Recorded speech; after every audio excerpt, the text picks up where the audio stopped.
I'm becoming a Republican. It's not for any of the reasons that I feel like a lot of other people are turning Republican. I just want to park.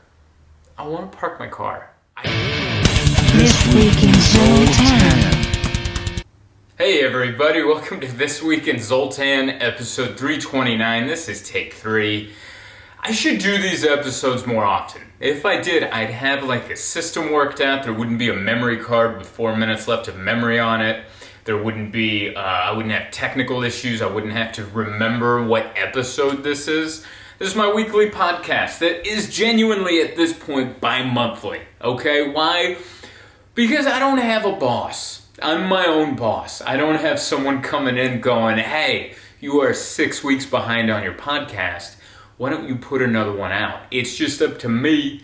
And most of the time I just go, I don't feel like it. But today, it's a rainy day here in San Diego. I don't want to be out. I don't want to be walking around because it's chilly weather, and I don't do chilly weather. It's an indoor hang by your plants that your fiance sets up in this green room section of your house. Hope you guys are doing well, whether you're watching on YouTube or you're listening on the podcast app or Spotify or wherever the hell you listen to this yammering. I want to start off by saying a big thank you to everyone who came out to the shows this past weekend in Alameda in the Bay Area. You guys were awesome. We did the shows outside, like it was 2020. Yes, I thought I said that wrong. Yeah, we did the shows outside like the pandemic was 6 months old, because it's the Bay Area. The Bay Area is like it's where California isn't California enough, if that makes sense. If like the rest of California has really tough sanctions, the Bay Area will be like not tough enough. You know, we're gonna add some more. And I'm not trying to make this political. I'm double vaxxed and boosted. I don't care if you are. I am, because I never met my father. All right, I don't know if genetically I can survive this. But once again, Bay Area, everyone was like wearing masks outside, like that we went to the park and no one was near each other and everyone had their mask on. Almost like if all of them did it, maybe Obama would magically be president again, like some kind of Captain Planet magic would happen where everyone's wearing a mask and be like, wind, water, heart, mask, and then here comes his green mullet of Captain Planet, and then Obama's president again. It's just weird. I guess that's the weird part of all of this, is that no matter where I am, it's different. Like last month I was in Georgia and Florida, and over there, their restrictions were very different than what they were here in my hometown of San Diego. And then, even though I'm in the same state, we went up to like Alameda, the Bay Area, and it was very different there. And I don't care. All right? I know. While you listen to that, you were waiting to jump in and either call me a communist or a Nazi. I get it. That's the world we live in right now. And you're trying to identify which side of the aisle I'm on. And I'm on yours. All right? I'm on whatever makes you not mad at me. Just don't be mad at me. Alright? I don't know anything. And odds are neither do you. Everyone's giving it their best shot. So anyway, thank you for everyone for coming out to Alameda. You guys were a wonderful audience. We made the best of it. It was freezing. I did comedy up on a deck, which was great. I got to rehash some old jokes, because last year I got to do that in at the Comedy Store in La Jolla. We did it in the back alley on this back deck that they had, and I think I made a joke that I look like I was running for president in the 1800s, when like candidates would be on the back of a train and they would give a little press conference and a little rally, and then the train would toot toot, and then they chug off to the next town. That's what it looked like. Like I was just popping out, reminding everyone to vote in November, and let's bring in some prohibition, and then toot toot, I'm off to the next town. So that was cool. It was good to rehash some jokes from being in that situation. I think that's a lot of what makes you decent at comedy, is remembering weird situations you were in, coming up with jokes for that situation, and then 2 years later when you're in that same situation having the recall to be like, oh yeah, this joke worked, let's try it again. So thank you for everyone that came out to those shows. Here's a good time. Let me remind you my upcoming schedule this Friday, February 25th, 27th. I don't know, whatever this Friday is. I'm in Huntington Beach. I'm back at the Rec Room. It's a fun little room inside of a place that looks like a Dave & Buster's. Like there's all these games and then there's just a side room where they have a comedy club. It's nice. I think it only seats like maybe 150, maybe 200. There's still a couple handfuls of tickets left for that, so feel free to buy that if you were in the Southern California area. Other than that, I have shows coming up in Dallas. I can remember them. Charlotte, Myrtle Beach, South Carolina, Portland, Oregon, Everett, Washington, Chehalis, Washington, Washington, D.C. I'm working on Philadelphia. I'm working on Pittsburgh. I know people I'm working on Denver, by the way. I'm working on a lot of cities where people leave comments going, when the hell are you coming to this genre, this region, this area? I'm working on it. I'm doing this tour all myself. And what I mean by that is a lot of these shows aren't going to be at traditional comedy clubs. They're going to be, a lot of them are going to be at music venues. Some of them might be at coffee shops. Some of them might be at bookstores. They're going to be in weird areas because there's some towns that you guys want me to come to where that comedy club doesn't return my email. And my fiance was like, hey, why don't we just set up our own shows? I can do the Facebook ads. And so that's what we've been doing. I've been looking for venues. Emma's been nailing the Facebook ads. You guys have been buying the tickets, thank God. Otherwise, I'd be in some town just eating my ass on advertising costs. But you guys have been showing up, and it's been awesome. It's been really good. That's actually been one of the reasons I haven't had time to do this podcast. Is it takes way more work to do it this way. Instead of just reaching out to a comedy club and them going, yeah, here's a date, and then that's it.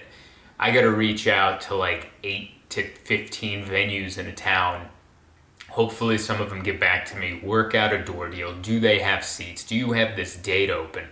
Have you done comedy here before? Which isn't the worst issue if they haven't, but just going back and forth and then finally settling it, getting the ticket link up, and then putting the ads up and selling them to you guys. The legwork is 10 times as much, but the profitability of these shows is also 10 times as much. Maybe 10 times is a little egregious, maybe not 10 times, but more, okay? And I end up getting to do a show for people that want to see me. You know, no one who just got free tickets and stumbled in and then they got way too drunk because it's Dubuque, Iowa, and they don't have security there to police the room, so you have to stop the show and just wait for people to leave. I'm not saying that just happened 2 weeks ago, but I think that just happened 2 weeks ago. So anyway, come out to a show, and if your town isn't on my list, it's coming. I promise you, I'm working on it myself. And you can also sign up for my mailing list on there, so I can shoot you an email with my updated dates, and then you can know when I'm coming to a town near you. Other than that, man, it's been a weird. You ever feel like you're hexed? That's how it feels. I feel like no matter what I do and no matter where I go, I'm gonna stub my toe, bang my knee, lose my hat, lose my camera. Flight's gonna get canceled. You're gonna stay at a bad hotel. You should have done this. I should have done that. I shouldn't have taken that show. Everywhere I turn, Earth and the world is giving me not a full kick to the nuts, but a slap, which sometimes hurts more. I don't know if you've ever felt like going through a stretch like that, but listen, if whoever's watching or listening to this, if you went and talked to like a Jamaican witch doctor and put some kind of spell on me, just send me an email, ask me what I can do to have you reverse it, for the love of God. It's just been, I lost my camera. This is my old camera with the new lens.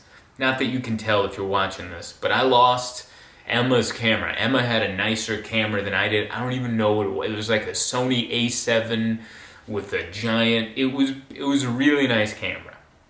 And we were flying out to do our shows in Atlanta. This is early January. And I left the camera under the seat in front of me because I went up to grab her luggage first. And then I just forgot about it. I forgot about the camera under the seat in front of me. I didn't remember until we went to baggage claim to get my bag. And that's when I'm like, something's missing. I left the camera bag under the seat. And I panicked. I went and talked to some Delta agents, which, by the way, the Delta agents in Atlanta were sweet, but also couldn't care less. It was a mixture of the two. It was weird. Like, I talked to one, and she was super sympathetic and was genuinely trying to help. The other two that I talked to, I could see in their eyes, they're like, I hope you never get the camera back. It's how it felt. And then so I had to run back through security, get back through the gate. I don't know if you've been to the Atlanta airport. It's huge. And then I got back over there, and thankfully the plane hadn't left yet. It was scheduled to go to London. It wasn't going to take off for like a few more hours. And there's a nice lady I found, and she's like, I'll go check. It's not there. They had me fill out a bunch of paperwork. But the point is, it's gone. All right? It's February 22nd right now. And this happened January 20th. So it's been a month. It's been a month and 2 days. And it was on it's gone. All right? It's gone. Someone took it. Either a passenger or the cleaning crew. And I think it was the cleaning crew. My fiance was like, it was probably the cleaning crew. Then I thought it was the cleaning crew. Then the lady who cut my hair, she told me she used to work for the airlines cleaning the airlines, and they're like, they used to fight as to who got first class because first class passengers would often leave some nice like AirPods out, maybe like a Zune shuffle. Remember the Zune migrant? You know, that's where like the good stuff would be had been taken. So, anyway, I'm trying to be positive, you know? Like, whoever got the camera, they're cleaning airplanes. So, I don't know what you get paid, but I doubt it's a lot. I hope they got a good payday out of it. I just felt bad because it wasn't even my camera. I lost my fiance's camera. And so I felt like a real heel. I also lost my hat that day. Like, I'm just out of shape traveling. I used to travel so much, and I was so good at it. I never lost anything. You know, 2019, I was from like 2015 to 2019, I don't know the days, the amount of days, but I had to have been on the road 200, 250 days a year. Somewhere in there. And I was good at it. I knew how to check into hotels. I knew how to deal with like flights being canceled. I never lost my cool, at least as far as I remember.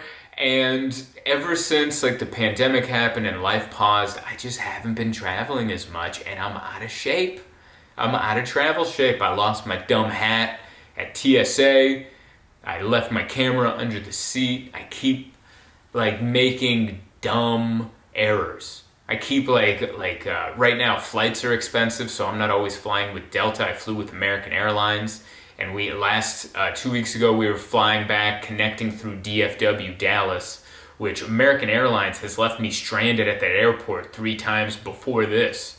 Because when I used to work on the cruise ships, they would always fly me American, and I'd always have to connect in DFW, and 3 times in a row, I was just stranded there, whether it was the airline's fault or weather. And then I'd have to spend the night at the worst hotel of all time, which one of those was DFW Hotel and Conference Center. If you ever like are so bored you want to look up bad hotels, look up DFW Hotel and Conference Center on Yelp. It's a 1-star hotel. It deserves less than that. I left a review, but read everyone else's review. It's a dump. Which, side note, the worst hotels I've ever stayed in have been in Texas. Why is Texas the slumlord? I'm not saying they don't have good hotels. I've stayed in good hotels in Texas, but the worst hotels I've stayed in Texas, top 10 of them are in Texas. I think I worded that weird. I'm saying the worst hotels I've ever stayed in, top 10 of those are in the state of Texas. I'm not saying other states don't have bad hotels, but Texas really shoots for the stars when they're like, we're going to come in first place in this. We just are. So I've just been out of shape. been booking with American. They've been getting us stranded. I'm usually a national rental car guy, but they've been expensive, so I rented a car through Thrifty, which I had been with Thrifty before. And guess what? We got a crappy car. We got a Chevy Malibu with 65,000 miles on it, and we drove it through the rain, but it had old windshield wipers. You know when you drive with old windshield wipers and it just smears the water like jelly all over? That's what we got. That's what we ended up with. I'm just out of shape. I'm out of travel shape and I'm trying to get back into it. But it feels like it's a mixture of that and just that I'm hexed. Like I just feel like some voodoo witch doctor threw some chicken bones in a wood bowl, and then for the last 2 months I've just been stubbing my toe, like figuratively and literally, on everything. I've broken every wine glass we have. I've broken like 10 glasses in the last 2 months. Just butterfinger. I can't do anything. And I don't know what I did, but I'd like it to stop. If anyone knows anyone in the voodoo world, or if anyone wants to just pray for me regular, I'll take it. I'll take it. Please. I don't know. But that's been what's up with me. I'm just trying to live my life, go out there doing comedy, keep in touch with you guys. I am planning I'm planning on recording my new hour in April and filming it. I was going to use the camera that I lost, but now I'm going to buy a second one to accompany this one. And I'm going to film it at the Grand Comedy Club, where I filmed Modern Male. But we're going to have... The Modern Male looks like it was filmed on security footage in a liquor store somewhere, because I wasn't planning on releasing it as a whole special, but whatever. This one I'm going to have a 2-camera shoot, maybe 3 cameras. It will have professional audio, just like the last one did. And that will be in April, so hopefully I can get it up and to the good people by May or June. But that's everything with me. I'm just trying to keep up with the world. I'm trying to keep up with everybody else. I feel like not only am I hexed, but I feel like the world is turning me into a Republican. Which, nothing against Republicans. I feel like there's 2 ways that people switch political parties. Or I guess what I mean is two ways people get their political beliefs. Either you grew up in a household where those are the political beliefs of your parents and you adopted those. That's the camp I'm in. Or I guess your parents were the opposite of you and you rebelled, or you grew up and changed, I guess. And I'm becoming a Republican. And it's not for any other reason than, it's not for any of the big ones. It's not even for taxes. It's not for cancel culture. It's not for any of the reasons that I feel like a lot of other people are turning Republican. I just want to park. I want to park my car. I know. That's all I want to do. I voted for the new mayor here in San Diego. He's a Democrat. I voted for him. And also, don't hate me just because I said that I'm one political party that you may not be. That's what CNN wants us to do. That's what Fox News wants us to do. Let's just like each other for people. But anyway, I voted for this Democrat fella, and I liked him so far, I guess. One of the things he ran on was he's like, I'm going to open more bike lanes in San Diego. And I'm like, that's cool. I don't ride a bike. I don't own a bike. I've fallen on bikes. I'm not a bike guy, all right? But I'm like, whatever. I'm not against bikes. People want to ride bikes, ride bikes. You want to build them a little bike lane so it's safer for them? Absolutely. We had someone get killed. I get it. But I didn't realize, or at least it wasn't stated, that if we get these bike lanes, we were going to lose a plethora of parking spaces, which is what happened. My little boxing gym that I go to, BoxFit over in North Park, I just found out one day. One day I went in and all the curbs were painted red. Just red as the devil down the sides of the street. And I'm like, what's going on? It was already not that easy to park in that neighborhood before they did this. And now it's just impossible. Now I gotta leave for boxing like 30 minutes early for a place that's like 5 minutes away, because I know that either I'm gonna get lucky and find a spot like I did yesterday, or I'm not, and I'm going to have to circle the block for 10 to 15 minutes looking for a parking spot. And you know what that happens? Like every time, it's just like me and 10 cars circling the block looking for parking that isn't there. And guess what we don't see while we're circling? People on bikes. I've seen like one bike rider. I'm not saying there aren't more there throughout the day, but just for luck or just for the way of the world to kick me in the schnutz, they're like, not only are you going to not find parking, but the reason there is no parking in this bike lane, you're not going to see any bicyclists. There was nobody. They just built all these lanes and took away the parking so me and 9 other people can circle the block. And so one guy, I guess, at some other time of the day when I'm not there, can just zip down there, just wafting his hair in the breeze and having some water with his little shorts so he can comfortably and safely zoom down 30th Avenue. And why can't we do both? How come we can't have the bike lane and parking? I don't understand. I'm not an engineer. I don't know what kind of engineer you have to be to implement little bike lanes and keep the parking, but figure it out. Or at least tell me. That's it. That's what's turning me Republican. I just want to park my car. That's it. I still want all the other stuff to stay the same. I just want to park a tiny Honda Fit so I could go to my little boxing gym, so I can keep my weight down, so I don't get fat shamed on the internet in the comment section. It's a simple ask, I believe, but I can't. And now I keep thinking about it. Because I have friends who are conservative. I grew up in and there's a difference between Republican and conservative. I've also thought of that. I've thought about the people that I know that are Republican and the people I know that have turned conservative. And I don't know if I fit into that level, but I think I understand why people become Republican later in life. I was thinking about it a lot this morning while I was walking around talking to myself like I do, like a psycho. But I was thinking about me when I was in my 20s. In my early 20s, I was single. I was out and about doing shows. I still do that part, but I'm not single anymore. And I would meet different people, and you talk with them, you travel more, maybe more traveling abroad, and then you hear about all these people's issues and different things, and then you wanna kind of fix everything, right? You wanna kind of like, we gotta make, that's not fair, that's not cool. How is that a thing? We gotta fix that. And then as I've gotten older, I turned 35 this year, I do less going out. I'm in a committed relationship, so there's less meeting new people. I have a smaller circle of friends. Like in your 20s, you have friends that you actually dislike and despise. And then in your 30s, you make that realization. You're like, I'm not going to hang out with that guy anymore. He sucks. And he causes my life more grief than joy. So I'm going to get rid of him. And so you stop hanging out. You stop meeting new people. You start whittling down your friend list to like 4 people. And then you stay at home more. And you're just in a committed relationship.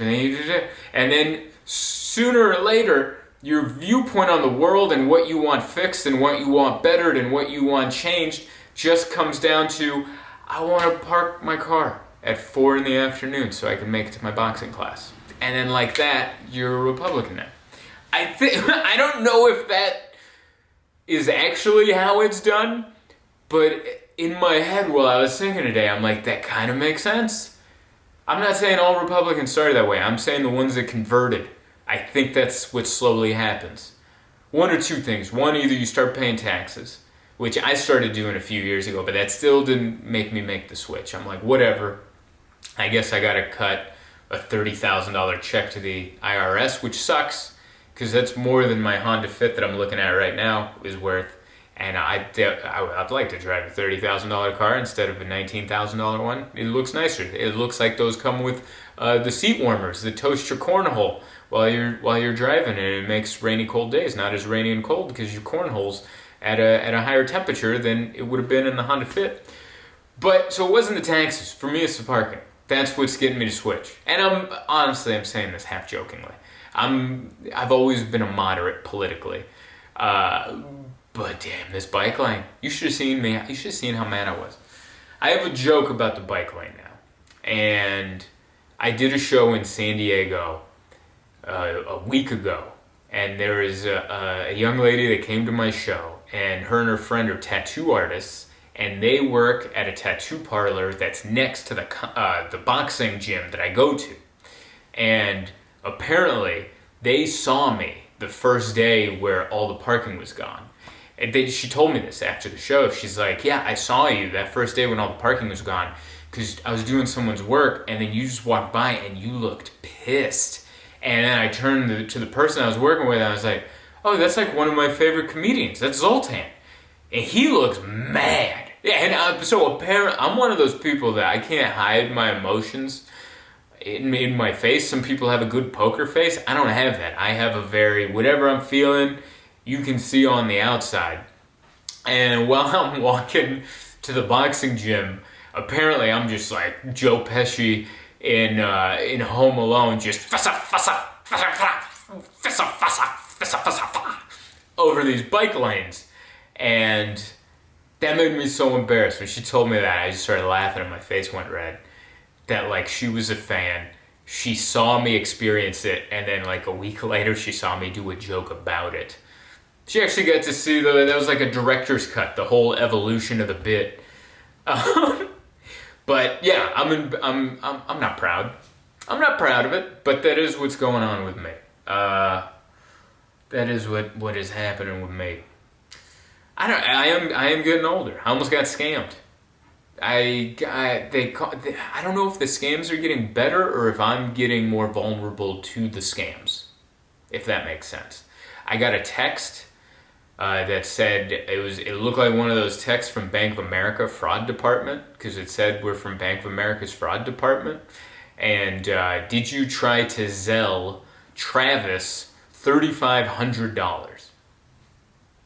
If you don't know what Zelle is, it's a way to send money. And a little backstory, about a month before this, I had my debit card compromised. They tried to buy something online for like $1,000. Bank of America caught it, they called me. And then they did the thing where they cancel your debit card, send you a new one. So this is a month later. And then, like I told you, I've been hexed. I've lost cameras, lost my hat, keep stubbing my toe. I get crappy rental cars. American Airlines left me in stupid Dallas for the 80th time. So I'm like, here we go again. I got a scam. Someone tried to steal $3,500 from me. So they got this message. Did you try to send this guy Travis $3,500? I'm like, no. And they're like, you're going to be getting a phone call in a second. And I get the phone call, and it was a scam. I found out as it went on, but it wasn't like an Indian accent. That's the classic scam, right? They do the Indian accent, and then they give some white name. I'm Mark Smith. And then you're like, that I've never heard anyone with that accent with that name before. But it wasn't like that. It's just like an American voice. And it sounded like the people that work at Bank of America, because I've been on the phone with Bank of America recently. And then they're like, yeah, it looks like your thing was compromised. And I remember I went on my Bank of America app and I didn't see anything. I didn't see that I'd Zelled somebody. There was nothing impending. There was no money missing. And then as it went on, it slowly dawned on me that it was a scam, but it had already gone too far at that point. They asked me to, they're like, did you get an email with a 4-digit PIN to get in your thing? And I did. And in the email it says, do not say this to anyone, we'll never ask for it. And I gave it to him. I gave him that information, which looking back on it makes me feel 117 years old. Like, that makes me feel so gullible. But I had just had my debit card compromised. I'm in, I was already in this frame of mind to be had by these people. And then after I gave them that PIN number, then they tried to get me to Zelle money back to myself, which is where my suspicion went up. And I was like, what? And they wanted me to Zelle money to an email account that I had, but it wasn't connected to Bank of America or my Zelle, if that makes sense. My Zelle is connected with another email and phone number, and they were trying to get it to this other one. And when I put it in, I was like, this is weird. Bank of America wouldn't have me do this. And on top of that, when I put my email address in the bottom it said Paulo. It didn't say my name. And then I called them out, and as I'm realizing this, I'm getting angry. all right? I'm getting angry, I'm getting emotional, because I realize these guys are trying to scam me. And I'm like, this isn't Bank of America, would never do this. And he's over there panicking. And he's like trying to calm me down, because I guess they have me right on the cusp. And point is, I yell at him, and then I'm like, transfer me to your manager. He's like, right away, and then he hung up on me. And then, like, I called the number back, and apparently this phone number was just used for all these different scam lines. Like, when I called back, it was now a scam for old people to try to give them, like, some hearing aid. And they're going to send it to you, but first they need all your banking information so they can steal your money up front. And I guess just looking back at it, it's just terrifying because I know I'm on the cusp of being had. You know? I'm right on the cusp. I'm 34, I turned 35 in May, and they got me to read them the code that says don't read this code to anybody. They almost got me to trick me into thinking I'm sending myself $3,500. Thankfully, I had 2 brain cells left to realize that was ridiculous and never what they ask of you. And it just made me realize that I'm 10 years away. And that's a soft estimate, but I'm about 10 years away from being scammed out of a good amount of money. And I don't know if it's me, I don't know if the scams are getting better, but if both are a little bit true, I'm on a trajectory to lose a good sum of money in about 10 years to some fancy highfalutin scammers. And that's not fun to think about. It's not fun to realize how dumb you are. And you know who it made me sympathize with was the elderly. The people that they usually go after in these scams. Though that's who my heart went out to. Because imagine how they feel. They fall for scams that you and I think are easily dumb. And I'm sure after the fact they realize it, right? They've been told, hey, this was a scam, this person stole your money. And they must be mad as a hornet at them, but mainly at themselves. Mainly at themselves. And I just... I sympathize with the elderly who've been scammed, but also I have a lot of fear for me. I'm well on my way, buddy. I'm well on my way. Reference this video in 10 years from now when I could have put up a GoFundMe because some scammers got a bit of my loot and I got to figure out how to pay the rent. It's highly plausible. I don't know. What else happened? Oh, we got a new social media app. I read that. We got Truth Social that got launched today. Trump made a new social media app because he got kicked off all the apps off the Twitter and YouTube and Facebook, for that pesky insurrection thing. Which is so funny how the day that happened, everyone was like, this is mortifying and horrible and egregious. And then here we are a year later and everyone's like, well, was it so bad? And you're like, all right. You got to keep the energy that you felt at the time. But anyway, he launched his own social media app, Truth Social, which I get it. I get that they want to put up a platform where you can't get, no censorship. But you got to come up with a better name. If I do have a critique on the right, their stuff doesn't sound cool, And I'm not even disagreeing. You guys have your beliefs. I respect them. I respect your opinion. I just think the names, the titles for your slogans and your apps, not that cool. Truth Social? Truth Social sounds like a church dance that they're doing to compete with homecoming. That sounds like a dance that a church is putting on to try to get some of the teens not to go to homecoming. They're like, no, we're going to have we're going to have a truth social, a biblically truth social where you will dance arms width apart. And if you get any closer than that, we will hose you down like the horny teens that you are. They just come up with a better name. And then apparently, I tried to sign up for it today.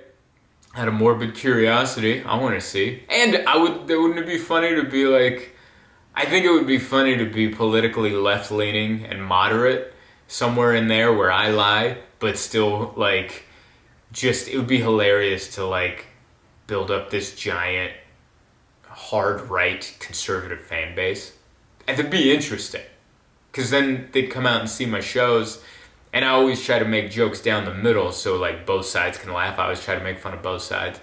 And just to see, I guess, how they would react to that. But anyway, I tried to sign up for Truth Social, and I can't get my email, you know. I gave them my email address, and they're supposed to send me a code so I can sign up. They just never sent it. And I was listening to the news this morning, and apparently that's like a big issue. And that's the other part of it. Like, all the good engineers and all the good like technical people, they're on the left. And all the good marketing people and the ones that come up with like cool names, like something that would be better than Truth Social, are on the left. That's why we all got to work with each other, you know, because there's good ideas on the right too, but all the cool artsy technical engineers or graphic designers, they're all on that side. So that's why all the conservative memes looks like, you know, grandpa learned Photoshop, kind of. And then you're like, why is it grainy and out of focus? It's because all the people that know how to work this crap are on the other side. And that's why we all need to work together. You know, there needs to be less division in the world and in the country. I'm sorry, is that too communal? Am I trying to bring together too many people? I don't know. I think it fits the motif. If you're watching this on video, I have a bunch of plants behind me. So, like, I think, you know, come together. You know, vote for who you want and feel how you feel. But if someone disagrees with you, love them. Give them a big loving hug anyway. I think that's the episode for this week. Thank you so much for listening, downloading, streaming. Whatever you do to get this, don't forget to give a thumbs up and subscribe, and go to zoltancomedy.com and come see a show. If you're listening on the podcast app, give me a 5-star review and a comment. Why don't you? Huh? All right. Cheers, everybody.